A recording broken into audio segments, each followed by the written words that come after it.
Հիսուս Քրիստոսի ծննդից 40 օր անց հայ առաքելական եկեղեցին տոնում է Տեառն Ընթառաջը։ Ամեն տարի փետրվարի 13-ին նշվող այս տոնը ունի շատ անվանումներ՝ Տրնդես, Տեառն Ընթառաջ, Տանդառեջ, Մելեթ եւ այլն։ Այն հայ ժողովուրդը նշում է հազարամյակներ շարունակ, պահպանելով ոչ միայն քրիստոնեական, այլ նաեւ ազգային արժեքներն ու ավանդույթները։ Սուրբ Սարգիս եկեղեցու քահանա Տեր Արարատ Օրդյանն ասում է. տոնի խորհուրդը հասկանալու համար նախ եւ առաջ պետք է ընթերցել Սուրբ Գիրքը։ Իրականության մեջ Տեառն Ընթառաջի տոնի խորհուրդը հասկանալու համար մենք պիտի ընթերցենք Սուրբ Գիրքը,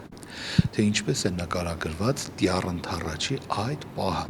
Ինչ է Տեառն Ընթառաջը? Տիրոջ ընթառաջ գնալ, Տիրոջը ընթառաջ գնալ։ Երբ մեր Տեր Հիսուս Քրիստոս 40 օրեկան է դառնում Սուրբ Ծնունդից ամսի 6-ից հաշված, փետրվարի 14-ը 40-րդ օրն է։ Ավանդույթի համաձայն մանուկ Հիսուսին նրա ծնողները Մարիամը, Հովսեփը տանում էին տաճար ընծայման կարգ կատարելու։ Դա մի կարգ էր, որը կատարվում էր այդ ժամանակ։ Ընծայաբերվում էր տաճարին, նորածին արու զավակը ընծայաբերվում էր տաճարին։ Եվ այդ ժամանակ շատ հետաքրքրական մի բան է տեղի ունենում։ Սիմոն Ծերունի մի անձնավորություն, ով շատ բարեպաշտ մարդ էր, Սուրբ Հոգով ներշնչված ընթառաջ է գնում Հիսուս մանկանը։ Իդեպ Սիմոն Ծերունին այն նույն Ծերունու մասին է խոսքը, այն նույն Սիմոնի մասին է խոսքը, ով դեռ Հիսուս Քրիստոսի ծնվելուց, այսինքն լույս աշխարհ գալուց 340 տարի առաջ մասնակցել է 70-ից թարգմանությանը, ում բաժին էր ընկել թարգմանելու այն հատվածը, որտեղ ասվում էր, որ կույսը պիտի հղանա եւ պիտի մանուկ ունենա։ Սիմոնը, երբ թարգմանում է այս տողը, շատ զարմանում է, թե ինչպես է հնարավոր։ Ջնջում է տողը։ Նորից գրում է եւ նորից զարմացած ջնջում է տողը եւ այդպես ջնջած վիճակում թողնում է։ Եվ ուշ գիշեր է լինում, թողնում է այդպես։ Առավոտյան երբ արթնանում է, տեսնում է այդ նույն տողերը, նույն բառերը գրված են ոսկե տառերով եւ իրեն խոստում է տրվում Տիրոջից, որ ինքը մահը չպիտի տեսնի, մահը չպիտի ճաշակի, մինչեւ որ չտեսնի աշխարհի փրկչին։ Եվ այդ օրվանից դեռ 340 տարի հետո, երբ Հիսուս մանուկը տաճար է գալիս, Սուրբ Հոգու ներշնչմամբ Սիմոն Ծերունին ընթառաջ է գնում եւ գրկում Հիսուս մանուկին եւ հայացք ուղղելով դեպի երկինք, փառաբանելով Տիրոջ, ասում է. Տեր, կատարվեց,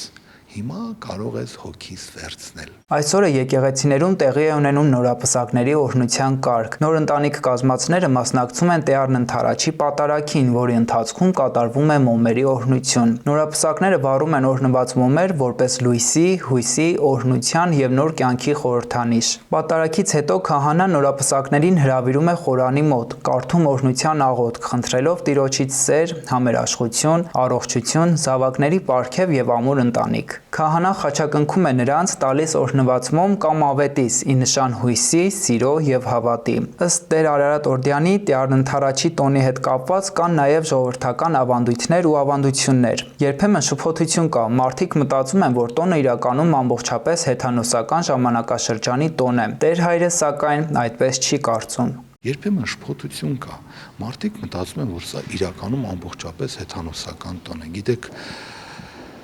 նախ առաջին կրակը, որպես ինչ է ծառայել ամբողջ մարդկության պատմության ընթացքում, ջերմության եւ լույսի աղբյուր։ Հետևաբար կրակը ոչ մի կրոնի ինչ որ հատուկ չի, ամբողջ մարդուն է հատուկ, լույսով լուսավորվելու, ջերմությամբ լուսավորելու։ Երբ որ էլեկտրականություն չկար, մենք կանթեղներ էինք վառում տանը, մոմեր էինք վառում տանը լուսավորվելու համար։ Այսօր կա եւ որոշակիորեն փոփոխություն է տեղի ունեցել։ Եվ ավանդույթի համաձայն Տեառն Ընթառաջի նախորդ օրը, այսինքն փետրվարի 13-ին երեկոյան ժամերկությամբ, երբ արդեն օրը փոխվում է, կատարվում է եկեղեցում նախատոնակ եւ հետո եկեղեցիների բակում վառվում է այդ խորհրդանշական ազգային, այսպես տոնի խարույկը, ժողովրդական տոնի խարույկը։ Եվ իրականության մեջ փնտրելու կապը հեթանոսությանը ոչ, ընդհանրեն հեթանոսական շրջանում խարույկը նաև այլ իմաստներով է կիրառել որպես ծիսական, իսկ մեր դեպքում սա ընդհանրեն ջերմության, ուրախության, խաղի եւ ազգային ավանդույթի խորհրդանիշ է կրում։ Ազգագրագետ Հասմիկ Բաղրամյանը տոնի կարևոր միտքը բնութագրում է հետևյալ կերպ. մահից դեպի կյանք։ Կյանքը չի ընդհատվում մահով, այլ շարունակվում է վերածնունդով։ Առաջի տոնը շատ հին է, ինքը բնականաբար գալիս է բնապաշտամունքի ժամանակաշրջանից ու ավանդույթը կապվում է ձմեռից դեպի գարուն, այս անցումնային շրջանը հեշտությամբ անցնելու համար, որտեղ համարվում է, որ այս շրջանը շատ վտանգավոր է։ Նույնիսկ տոմարում ինքը կապնվում է մահվան հետ, ոնց որ ձմեռ, այդ մեռնելու ժամանակաշրջանից քնից արթնանալու կամ մահից դեպի կյանք անցումը։ Այն հավատալիքների համաձայն անընդհատականություն, շարունակականություն կա կյանքի մեջ եւ կյանքը չի ընթացվում մահով, այլ կյանքը շարունակվում է վերածնունդով։ Ազգային տեսանկյունից գլխավոր խորհրդանիշը կրակն է։ Ըստ ազգագրագետի կրակին հպվելով արթնանում ենք եւ արթնացնում ենք բնությանը։ Գլխավոր այդ խորհրդանիշը դա կրակն է, կրակը, որը պիտի երկիրը տաքացնի, ոնց որ արևի երկօրյա կլինի երկրի վրա, ու մենք ոնց որ կրակի մեջով անցնելով, այդ շատ հին ավանդույթ է։ Վստահաբար քրիստոնեությունը վերցրեց հենց այդ ավանդույթը, որովհետեւ դա հանել չլինի, դա գենետիկ արյան մակարդակի վրա բենկայի մեջ գրված է, որ հայը պիտի այդ կրակի հետ հաղորդակցվի։ Կրակի մեջից թռնելով այս տեղից այնտեղ, ոնց որ կպնելով կրակին, մենք ոցավառվում ենք, առաջինը մենք ենք արթնանում, որ ուժ ունենանք, արթնացնենք բնությունը։ Ու հենց այդ ամենագլխավոր խորհրդանիշը այս կրակն է, ոնց են այդ կրակը պատրաստում, ոնց է այդ օսնության կարգը կատարվում,